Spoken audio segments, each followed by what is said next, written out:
आज का जो क्वेश्चन है वो ये है, देखिए ध्यान से। Write a program to input the marks of 5 different subjects to find out the total and percentage of marks obtained by a students. हमको करना क्या है कि हमको 5 सब्जेक्ट्स के मार्क्स हमको इनपुट करने हैं। ठीक है, क्वेश्चन ध्यान से पढ़िए। 5 सब्जेक्ट्स के मार्क्स इनपुट करेंगे, फिर उसके बाद टोटल और उसका परसेंटेज हमको कैलकुलेट करना है। चलिए स्टार्ट करते हैं।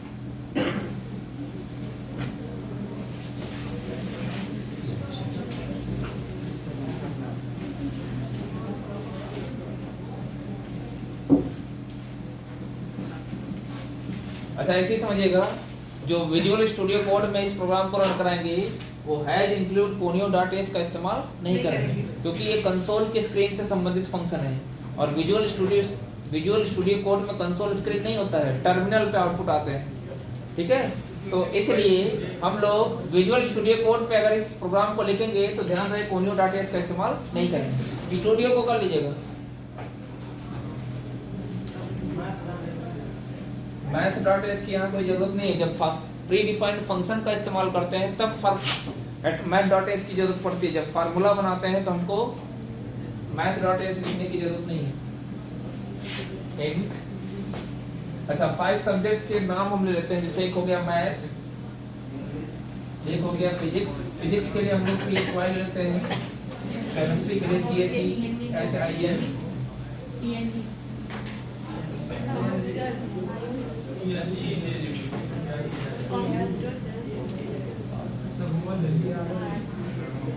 हो गया।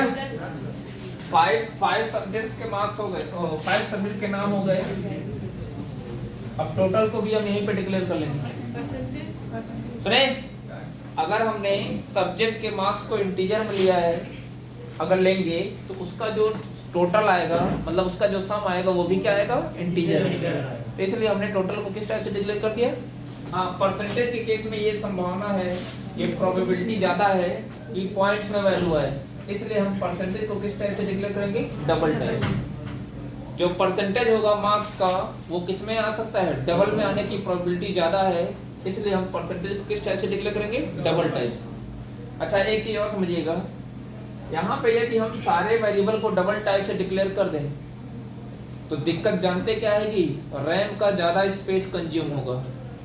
रैम जहाँ पे प्रोग्राम हमारा स्टोर होगा वहाँ पे ज़्यादा स्पेस की ज़रूरत होगी। और अभी देखिए कितने स्पेस में काम चल रहा है, 2 बाइट इसके लिए, 2 बाइट इसके लिए, 2 इसके लिए, 2 इसके लिए, 2 इसके लिए, 2 इसके लिए, 2 2 4 6 8 10 और 12 और 8 इसके लिए। कुल मिला के 20 बाइट का स्पेस वेरिएबल द्वारा लिया जाएगा। अगर हम सबको डबल बना दें तब देखिए दिक्कत क्या होगी। इसके लिए कितने बाइट का, 8 इसके लिए, सबके लिए 8 बाइट का, यानी 8 16 कितना, 8 से 48 ये हो गया। सुने, ये 48 हो गया, 56 हो गया। लगभग कितने बाइट का स्पेस लेगा, 56 बाइट। अब आप बताइए कहाँ पे हमारा 20 बाइट से काम चल जा रहा है, अब कहाँ पे हमको टोटल बाइट कितने, 56 बाइट। तो हमारा प्रयास प्रोग्राम बनाते समय इस बात का भी पूरा ध्यान देना चाहिए कि हम किस डेटा टाइप का सिलेक्शन करें। अब ऐसे भी पता है किसी सब्जेक्ट के जब मार्क्स दिए जाते हैं ना तो पॉइंट में नहीं दिया जाते। जैसे 100 मार्क्स के पेपर हैं, या तो स्टूडेंट को 70 मार्क्स दे दिए जाएंगे, 70, हाँ परसेंटेज उसका पॉइंट में आ सकता है, लेकिन इंडिविजुअल सब्जेक्ट के मार्क्स पॉइंट में नहीं दिए जाते, वो कभी रेयरली आता है। कभी ऐसा नहीं देखेंगे 71.5 किसी स्टूडेंट को पर पेपर में मिला है, ऐसा बहुत, हाँ पर मैं पर पेपर की बात कर रहा हूँ, मैं ईच पेपर की बात कर रहा हूँ। परसेंटेज आपके पॉइंट में आ सकते हैं, इसीलिए मैंने क्या किया, जो सब्जेक्ट के नाम थे उनको हमने किस टाइप से डिक्लेयर कर दिया, इंटीजर, क्योंकि इसके अंदर जो वैल्यू आएगी वो हम वैसे भी हम इनपुट करेंगे। इनपुट करते वक्त हम किस प्रकार की वैल्यू देंगे, इंटीजर टाइप की वैल्यू। तो जब हम इसके अंदर इंटीजर टाइप की वैल्यू लेंगे तो हमको सबको डबल टाइप से डिक्लेयर करने की कोई जरूरत नहीं। जिस वेरिएबल के अंदर पॉइंट में वैल्यू आने की संभावना है, प्रोबेबिलिटी है, उसको हमने डिक्लेयर कर दिया किस टाइप से, डबल टाइप से। बाकी को हमने सबको डिक्लेयर कर दिया किससे, इंट टाइप से।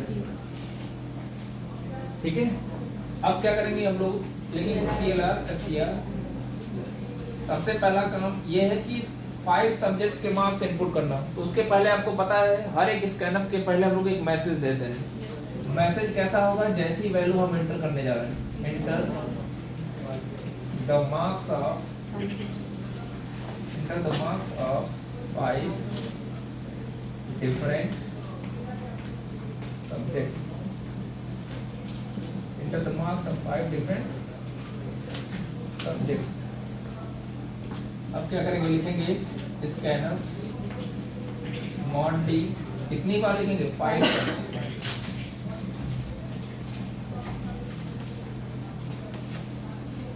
फिर यहाँ पे हम लोग क्या करने वाले हैं, address of math, address of physics, address of chemistry, address of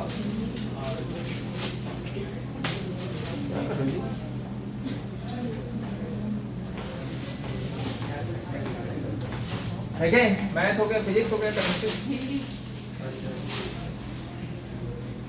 chemistry हो गया, हिंदी हो गया, आर्ट हो गया। ये 5 सब्जेक्ट के मार्क्स हो गए। ठीक है, अब ये जब स्टेटमेंट एग्जीक्यूट करेगा ना तो हमसे 5 वैल्यूज मांगेगा। ठीक है, अब उसके बाद जब हम वैल्यूज दे देंगे, वैल्यूज कैसे देंगे अभी हम उसको अलग से बता दे रहे हैं। तो पहली वाली वैल्यू मैथ्स में चली जाएगी, दूसरी वाली वैल्यू फिजिक्स में, तीसरी वाली वैल्यू केमिस्ट्री में, फिर हिंदी में, फिर आर्ट में। उसके बाद हम क्या करेंगे, टोटल निकालेंगे। टोटल निकालने के लिए आपको पता है कि जो सब्जेक्ट के मार्क्स हैं उनको हम क्या कर देंगे, ऐड कर देंगे। और सब्जेक्ट के मार्क्स किस में है, इन्हीं वेरिएबल्स में है। तो सारे वेरिएबल्स को हम क्या कर देंगे, जोड़ देंगे। ये चीज हमेशा ध्यान रखिएगा, चाहे सिस्टम पे लिखिएगा चाहे कॉपी पे। जो मैथ आपने डिक्लेयर किया है, अगर सारे लेटर स्मॉल में है तो सब जगह, मतलब जिस फॉर्मेट में, केस भी ध्यान दीजिएगा। ऐसा नहीं कि यहाँ पे हमने कैपिटल एम लिखा है बाकी सब जगह स्मॉल एम लिखे तो एरर आएगा। जो आप डिफाइन करोगे वही सेम आप यूज करोगे। यहाँ तक कि केस का भी अंतर नहीं होना चाहिए। मैथ हो गया, फिजिक्स हो गया, केमिस्ट्री हो गया, हिंदी हो गया, प्लस आर्ट। हमने 5 सब्जेक्ट के मार्क्स को क्या कर दिए, ऐड कर दिए। अब क्या करेंगे, हमको परसेंटेज निकालना है। तो परसेंटेज आपको पता होगा, टोटल इंटू 100 अपॉन 500 करते हैं। ठीक है, इसका एक तरीका और भी है, हम चाहें तो ये 2 0 से 0 कट जाएगा ना, तो हम चाहें तो इसके जगह पे, हालांकि वो एवरेज कहलाएगा, है ना, percentage is equal to total upon क्या करते हैं 5, टोटल अपॉन 5 करते हैं। कर सकते हैं, नहीं कर सकते हैं, लेकिन यही लिखते हैं, टोटल इंटू 100 अपॉन 500। ठीक है, अब देखें यहाँ पे एक प्रॉब्लम है। प्रॉब्लम ये है कि जैसे मान लीजिए 5 सब्जेक्ट के मार्क्स हमने दे दिए 70, 73, 50, 60 और 40। ऐसे मैंने 5 सब्जेक्ट्स के मार्क्स हमने दे दिए। तो इसका जब टोटल, अच्छा देखिए, ये पहली वाली वैल्यू लिख के जब एंटर करेंगे ना तो ये मैथ में चला जाएगा, ये दूसरी वाली वैल्यू किस में, फिजिक्स में, तीसरी वाली वैल्यू टाइप करके एंटर करेंगे केमिस्ट्री में, फिर हिंदी में, फिर आर्ट में। तो ये जब स्कैनर ये जब एग्जीक्यूट किया तो मैसेज प्रिंट करेगा। ये तो आपसे 5 वैल्यूज मांगेगा, तो आप ऐसे एक करके वैल्यू देते जाओगे। ये जब स्टेटमेंट एग्जीक्यूट करेगा तो ये जो वैल्यू दिए हैं सारी वैल्यू को जोड़ देगा। फिर यहाँ पे जब आओगे तो परसेंटेज निकाला जाएगा। परसेंटेज निकालने के लिए हमको टोटल की वैल्यू चाहिए। टोटल की वैल्यू अगर हमने ये मार्क्स दिया होगा तो टोटल कितना आएगा, 290,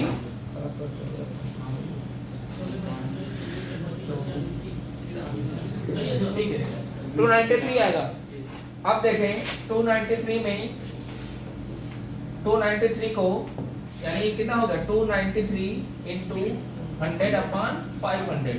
ये 2 0 से 2 0 कट जाएगा, यानी 5 5 5 5 जा 5 5 जा कितना जाएगा, 25, 5 4 जा 40, 5 8 जा 40, फिर कितना बचेगा,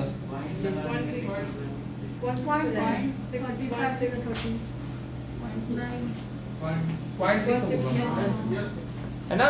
लेकिन आप बताइए, सुने, जब हम 5 को यानी 293 को जब हम 5 से डिवाइड करेंगे तो ये भी इंटीजर है और ये भी इंटीजर है। ध्यान दीजिएगा, 293 को जब हम 5 से डिवाइड करने जाएंगे तो होगा क्या, ये क्वोशेंट देता है ना, ये दोनों इंटीजर वैल्यू है, और जब किसी इंटीजर को इंटीजर से डिवाइड करते हैं तो हमको क्वोशेंट मिलता है, पॉइंट में वैल्यू नहीं जाती ना। मतलब इसका आंसर कितना मिलेगा, एक सेकेंड, 5 4 जा 5 सॉरी 5 5 जा 5 8 जा, है ना। इसका आंसर कितना आना चाहिए, 58.6 आना चाहिए, लेकिन पॉइंट में नहीं जाएगा, तो आंसर कितना आएगा 58। क्या 58 आंसर सही है, आना कितना चाहिए 58.6।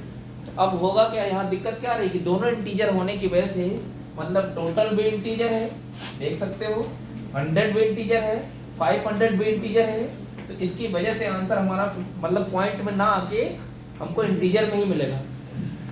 अब इस टाइप की प्रॉब्लम को आप सॉल्व कैसे करोगे, या तो सबको डबल बना दो, अगर कोई एक भी इसमें डबल होता तो सारी की सारी वैल्यू ऑटोमेटिकली डबल में कन्वर्ट हो जाती। अगर इसमें से टोटल ही डबल में होता, कोई भी एक वैल्यू अगर हम डबल में कन्वर्ट कर दें तो ये ऑटोमेटिकली ये आंसर 58 ना करके 58.6 आ जाएगा, मतलब पॉइंट में आ जाएगा। तो उसके लिए क्या करेंगे, सबको डबल पे क्लिक कर रहे हैं तो देख रहे हैं स्पेस ज्यादा ले रहा है, 56 बाइट ले रहा है कि नहीं ले रहा है, तो ये ज्यादा अच्छा नहीं है। सबसे बेस्ट ये है कि आप इन्हीं दोनों में से पॉइंट लगा के, चाहे इसमें 0 कर दीजिए, चाहे पॉइंट लगा के आप इसमें 0 कर दो, किसी एक में पॉइंट लगा के आप 0 कर दीजिए, तो अब देखिए ये एक डबल में हो गया ना, तो ये सबको डबल में कन्वर्ट कर देगा, सबको मतलब इसको भी डबल में कन्वर्ट कर देगा, इसको भी डबल में कन्वर्ट कर देगा। अब जब डबल में हो जाएगा तो आंसर हमको कितना मिल जाएगा 58.6। अब हम टोटल और परसेंटेज की वैल्यू को प्रिंटर की सहायता से प्रिंट करा सकते हैं। तो total marks is equal to mod d/n, और यहाँ टोटल किस में है, टोटल में है। फिर उसके बाद क्या करेंगे, प्रिंटफ लगा के percentage is equal to mod lf/n, यहाँ पे PER की वैल्यू को हम आसानी से प्रिंट करा सकते हैं। नोट कर लीजिए, यहाँ पे देखिए क्वेश्चन ये कह रहा है कि write a program to input a 5 digit number to find out the sum of each digit of a given number. मतलब हमको एक नंबर एंटर करना है ना। क्वेश्चन में ये दे रखा है कि नंबर 1 लेना है और उस नंबर के अंदर कुल कितने डिजिट होने चाहिए, 5। तो इस टाइप के प्रॉब्लम को सॉल्व करने के लिए सबसे पहले हम एक एग्जांपल लेते हैं। मान लीजिए n कोई वेरिएबल है जिसके अंदर हम जो वैल्यू लेंगे, मतलब नंबर एक ही लेंगे, और उस नंबर में कुल कितने डिजिट होने चाहिए, 5। और इस बात का ध्यान रखेंगे जब इस प्रोग्राम को किसी भी सिस्टम पे, किसी भी कंपाइलर पे रन कराएंगे, तो इस बात का आपको पूरा ध्यान देना पड़ेगा कि जो नंबर हम लेंगे उस नंबर के अंदर जो डिजिट्स की संख्या होगी वो 5 ही होगी, ना ही 5 से ज़्यादा करिएगा, ना ही 5 से कम करिएगा। अगर 5 से ज़्यादा या 5 से कम लेते हैं तो आपको गलत आउटपुट मिलेंगे, उसके जिम्मेदार हम नहीं होंगे, ठीक है। हाँ, आगे एक ऐसा कॉन्सेप्ट भी हम है जिसको हम लूप कहते हैं। जब लूप से इसी प्रॉब्लम को सॉल्व किया जाएगा तब वहाँ पे किसी भी प्रकार की शर्त ना क्वेश्चन में आएगी, ना हमारे पास रहेगा कि नंबर के अंदर इतने अंक होने चाहिए। क्योंकि अभी हमने लूप का इस्तेमाल नहीं किया है, तो उससे पहले इस प्रोग्राम के जरिए हम लोग ये भी जानने का प्रयास करेंगे, है ना, कि लूप की ज़रूरत क्यों पड़ी। एक कमी बताएंगे और जब आगे लूप बताएंगे तो वहाँ पे उसका एडवांटेज बताएंगे, ठीक है। बहरहाल मैं ये कह रहा था कि इस क्वेश्चन में जो मतलब इस प्रोग्राम को जो हम डिजाइन करेंगे तो जो नंबर लेंगे उस नंबर के अंदर कुल कितने डिजिट होने चाहिए, नंबर 1 होगा और उसके अंदर कुल कितने डिजिट होने चाहिए, 5। चलिए स्टार्ट करते हैं प्रोग्राम।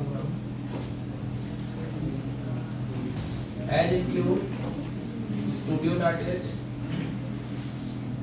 एज इंक्लूड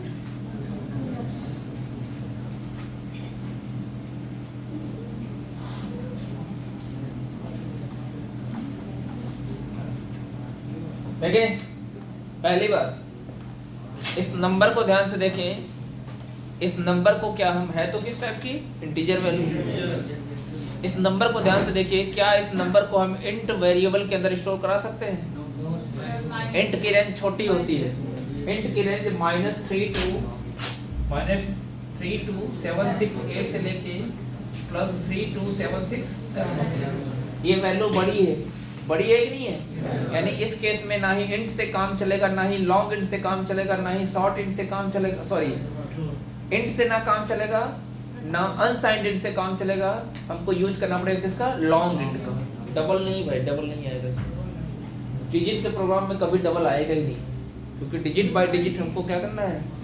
डिजिट हर एक डिजिट का क्या करना है? सम करना है। तो पहले डिजिट एक डिजिट निकालना पड़ेगा, फिर उसको जोड़ना पड़ेगा। तो अब देखें यहाँ पे, जब हम जिस n के अंदर हम इस टाइप की वैल्यू लेने वाले हैं, 5 डिजिट्स की वैल्यू लेने वाले हैं, उस n को हम डिक्लेयर कैसे करेंगे? लॉन्ग इंट टाइप से। अब आपको एक चीज समझ में आ रहा होगा कि कब हम लॉन्ग इंट का इस्तेमाल करेंगे। जब अपने पास वैल्यू बड़ी होगी तो उस केस में हम किसका इस्तेमाल करेंगे? लॉन्ग। अब यहाँ मजबूरी है हमारे पास कि हम इंट से हमारा काम नहीं चलेगा, ठीक है? तो इस प्रोग्राम से कुछ नए कॉन्सेप्ट भी हमको सीखने को मिलेगी कि कब लॉन्ग इंट का हमारे द्वारा यूज किया जाएगा, ठीक है? अब क्या करेंगे हम? बाकी और भी वेरिएबल की जरूरत पड़ेगी, लेकिन जैसे जैसे हम आगे वेरिएबल्स यूज करते जाएंगे वैसे वैसे हम उनको डिफाइन करते जाएंगे। अब मैसेज क्या देंगे? मैसेज में देंगे प्रिंटफ इंटर ए 5 डिजिट नंबर, इंटर ए 5 digit number /n scanf mod ld। Long int के लिए फॉर्मेट स्पेसिफायर क्या यूज किया था? mod ld। अब यहाँ पे क्या करेंगे? एड्रेस ऑफ n, ठीक है? अब ध्यान दीजिएगा कि मान लीजिए, अब आगे का कोड आप कैसे लिखोगे? आगे का कोड लिखने के लिए आपको सुने, सबसे पहले चीज तो आपको प्रॉब्लम को सॉल्व कैसे करना है, या प्रॉब्लम क्या, क्वेश्चन में क्या कहा जा रहा है, ये बात आपको समझ में आनी चाहिए। नंबर 1 कह रहा था तो आपके दिमाग में ये नहीं आना चाहिए कि 5 नंबर हमको लेना। नंबर 1 होंगे, लेकिन उसके अंदर यही वैल्यू नहीं होगी।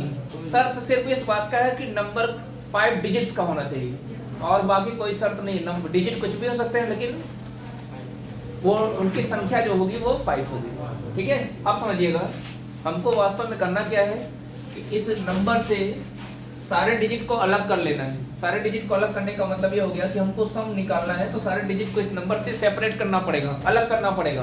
मतलब ये हो गया कि 9 पहले 9 को अलग करके, फिर 8 को, फिर 5 को, फिर 7 को, फिर 6 को अलग करके सबको हम क्या करेंगे? जोड़ेंगे।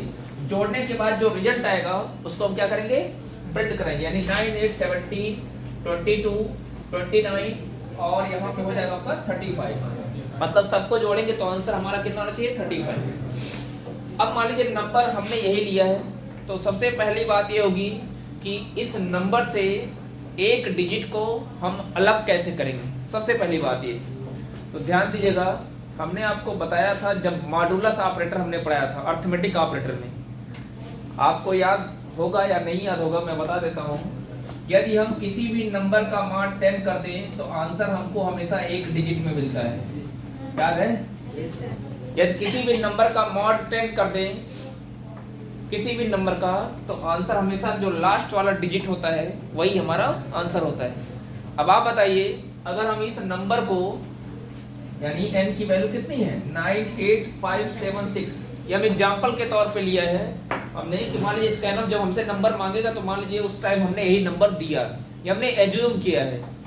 किस लिए? ताकि हम आगे के कोड को हम लोग लिख सकें। n mod 10 करेंगे, ठीक है? n mod 10 करेंगे तो ये याद आ गया ना, कितने डिजिट मिलेंगे? एक डिजिट। कौन सा डिजिट आंसर होगा? इसका आंसर कितना आ जाएगा? 6। अब आप बताओ, इस n से ये 6 अलग हो गया कि नहीं हो गया? भाई एक एक डिजिट सेपरेट करना था ना। अब ये जो 6 अलग हुआ है, इसको किसी दूसरे वेरिएबल के अंदर हम क्या कर लेंगे? स्टोर कर लेंगे। 6 अलग हो गया कि नहीं हो गया? अब एक चीज बताइए, 6 कैसे अलग हो गया? क्योंकि 6 वंस प्लेस पे था, यानी इकाई स्थान पे था, तो इसलिए 6 अलग हो गया। अब अगली बार किसको अलग करना है? 7 को। लेकिन 7 अलग तभी होगा जब 7 भी कहाँ आएगा? कहाँ पे? वंस प्लेस पे। अब 7 को वंस प्लेस पे कैसे लाया जाएगा? पहली बार तो हमारा उद्देश्य पूरा हो गया कि हमने n को 10 से डिवाइड कर दिया, मॉड कर दिया। मॉड ही क्यों? क्योंकि मॉडुलस ही हमको लास्ट एक डिजिट निकाल के दे, क्योंकि रिमाइंडर वही बचता ना। अब हम क्या करेंगे, हमको ऐसा कुछ करना है कि 7 हमारा कहाँ पे आ जाए, वंस प्लेस पे। जब 7 वंस प्लेस पे आएगा तभी हम 7 को नंबर से अलग कर सकते हैं, अदरवाइज हम सेपरेट नहीं कर सकते।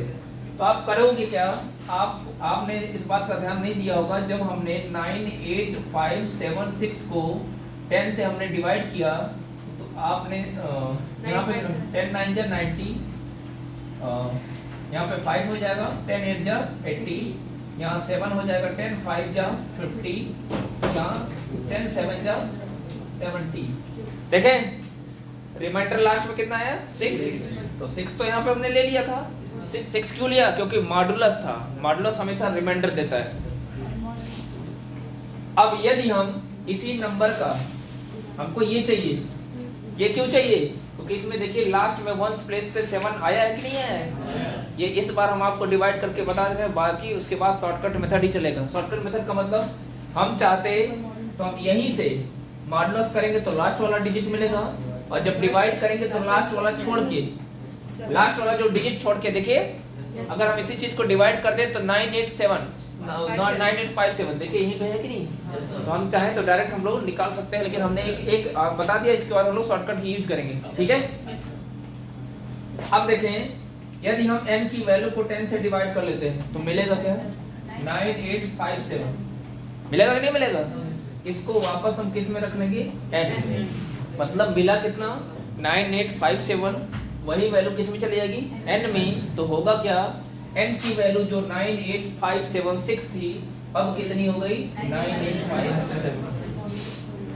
अब आप बताइए जब इसमें मतलब n की वैल्यू अब जाके चेंज हुई है, n की वैल्यू अब जाके चेंज हुई है, कितनी हो गई 9857।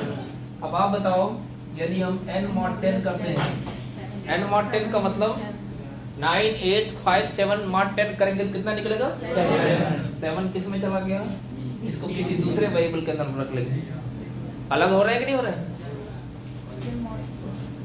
अब क्या करेंगे, फिर से n की वैल्यू ध्यान देना है, n की वैल्यू अभी भी कितनी है 9857, और एक बार हम इसको और 10 से डिवाइड कर देते हैं तो कितना बचेगा 985, फिर वापस रख लेंगे किसमें, n में। तो n की वैल्यू फिर से चेंज हो जाएगी, कितनी हो जाएगी 985।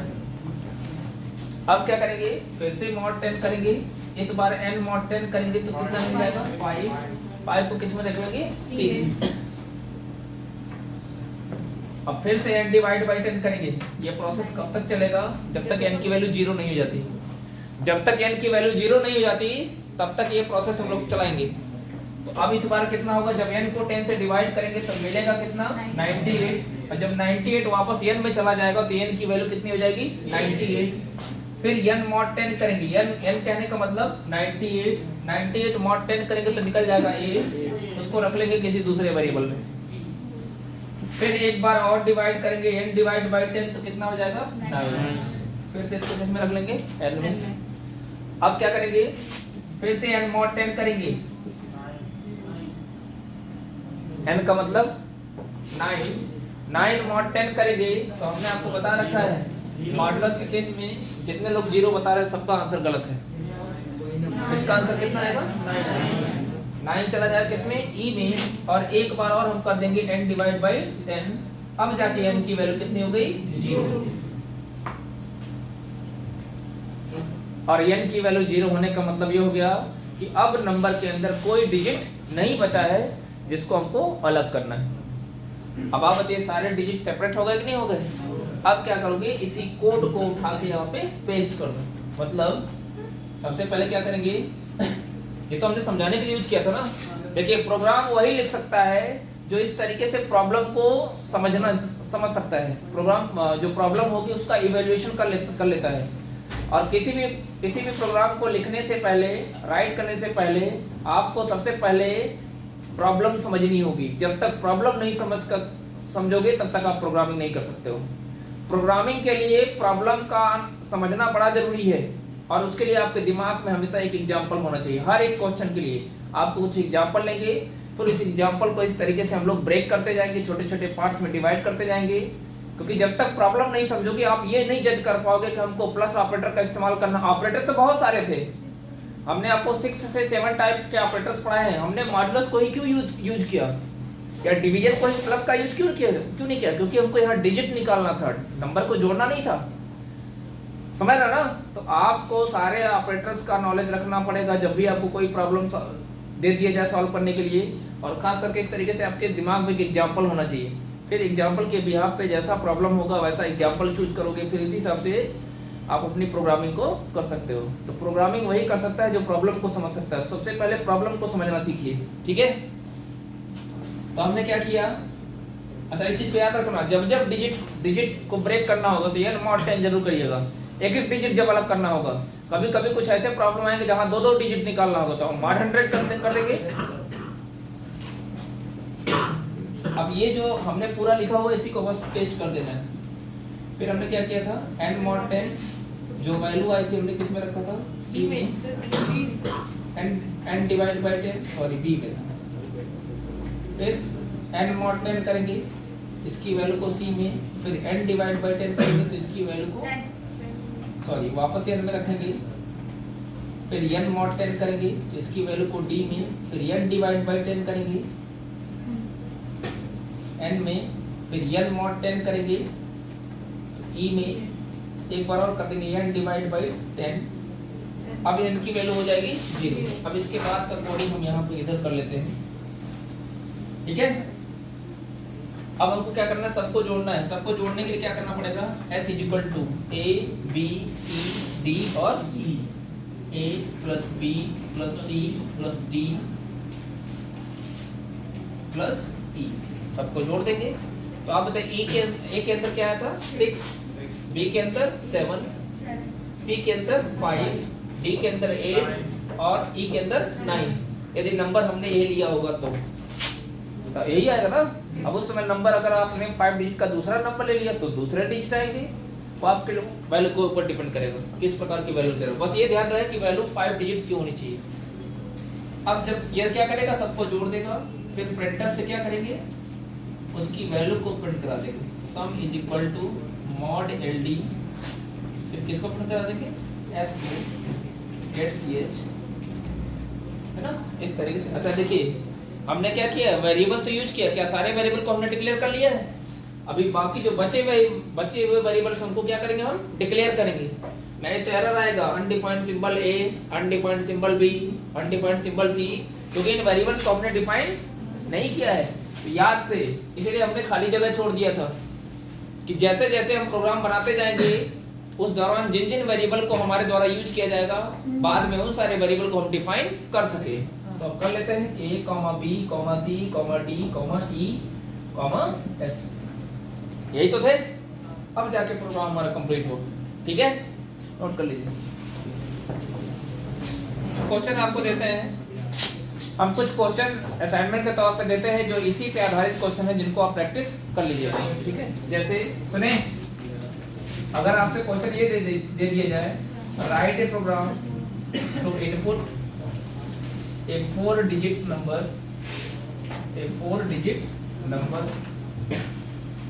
To find out the sum of each digit number. तो इसके लिए आपको अलग से प्रोग्राम बनाना पड़ेगा, लेकिन आप प्रैक्टिस कर लोगे एटलीस्ट, है ना? हाँ, yes sir.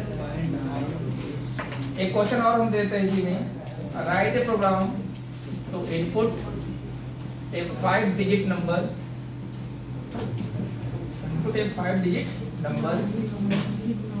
To find out the